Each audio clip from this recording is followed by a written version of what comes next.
Good afternoon, everybody. Today is Tuesday, October 14, 2025, and I'm going to be reading right now John chapter 13. Jesus washes his disciples' feet. Before the Passover celebration, Jesus knew that his hour had come to leave this world and return to his Father. He had loved his disciples during his ministry on earth, and now he loved them to the very end.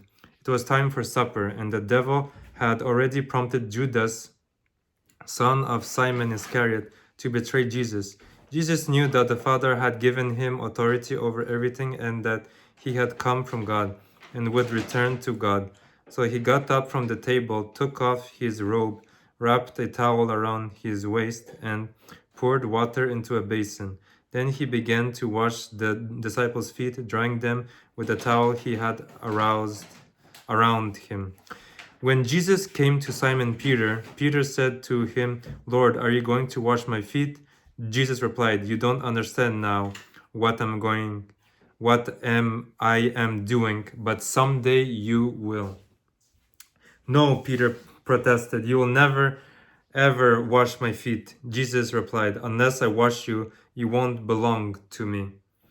Simon Peter exclaimed, "Then wash my hands and head as well, Lord, not just my feet." Jesus replied, "A person who has bathed all over does not need to wash except for the feet to be entirely clean. And you disciples are clean, but not all of you." For Jesus knew who would betray him. That is what he meant when he said, "Not all of you are clean."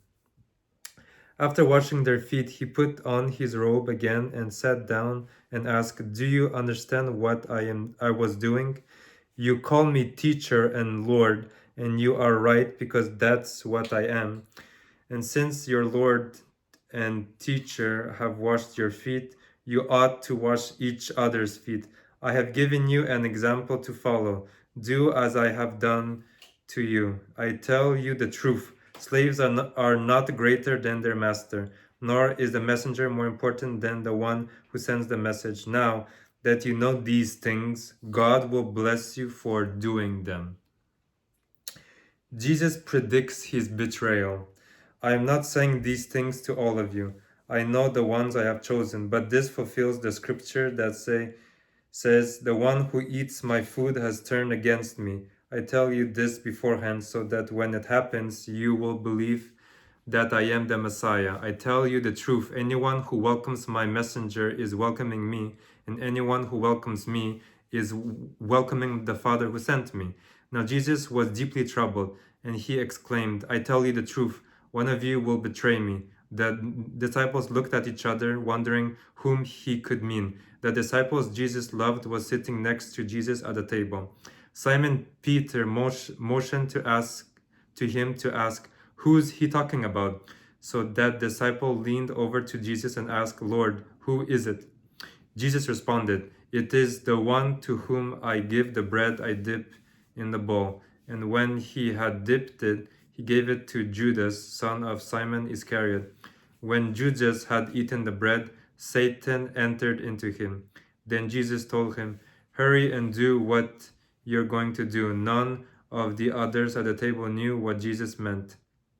Since Judas was their treasurer, some thought Jesus was telling him to go and pay for the food or to give some money to the poor. So Judas left at once, going out into the night. Jesus predicts Peter's denial. As soon as Judas left the room, Jesus said, "The time has come for the Son of Man to enter into his glory, and God will be glorified because of him. And since God receives glory because of the Son, he will give his own glory to the Son, and he will do so at once. Dear children, I will be with you only a little longer. And as I told the Jewish leaders, you will search for me, but you can't come where I am going. So now I am giving you a new commandment: love each other. Just as I have loved you, you should love each other. Your love for one another will prove to the world that you are my disciples." Simon Peter asked, Lord, where are you going? And Jesus replied, You can't go with me now, but you will follow me later. But why can't I come now, Lord? He asked. I'm ready to die for you. Jesus answered, Die for me? I tell you the truth, Peter. Before the rooster crows tomorrow morning, you will deny 3 times that you even know me. Okay, guys, that's all for John chapter 13, and we're going to be continuing tomorrow. Have a great rest of your day. Bye bye.